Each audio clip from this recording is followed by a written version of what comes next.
Special 7 days ન્યૂઝમાં આપનું સ્વાગત છે। ભારત પાકિસ્તાન તણાવ વચ્ચે યુદ્ધની શક્યતા સામે આઈએમએ અને વડોદરા હોસ્પિટલ એસોસિએશન મેડિકલ સુવિધાઓ સાથે સજ્જ।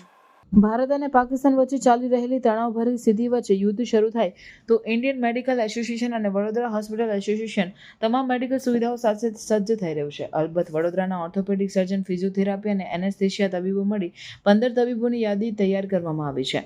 આ ટીમે ગુજરાત સરકારના આદેશ મુજબ કોઈપણ જગ્યાએ જવા માટે તૈયાર રહેશે।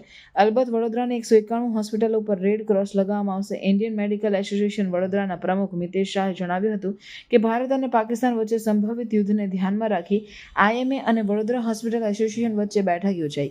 આ બેઠકમાં દરેક હોસ્પિટલમાં આગામી 3 માસ સુધી ચાલે તેટલો દવા, સર્જિકલ સાધનો, પૂરતા ઓક્સિજન માત્રાનો જથ્થો રાખવા તેમજ ડોક્ટરોની ટીમ, પેરામેડિકલ સ્ટાફનું આયોજન કરવાનું નક્કી કરવામાં આવ્યું છે।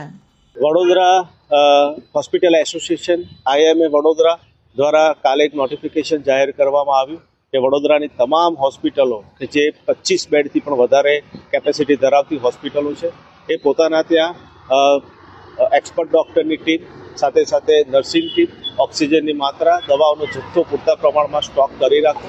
મિનિમમ 3 મહિનાથી પણ વધારે નો સ્ટોક તમારી હોસ્પિટલ્સમાં હોવો જોઈએ। ફાર્માસ્યુટિકલ એસોસિએશનને પણ જાણ કરવામાં આવી છે કે તમે પોતે પણ 3 મહિનાથી વધારેનો સ્ટોક તમે તૈયાર રાખો। સાથે સાથે વડોદરા આઈએમએ દ્વારા આજે વડોદરા હોસ્પિટલ એસોસિએશનની એક મેગા મિટિંગનું આયોજન કરવામાં આવેલું છે।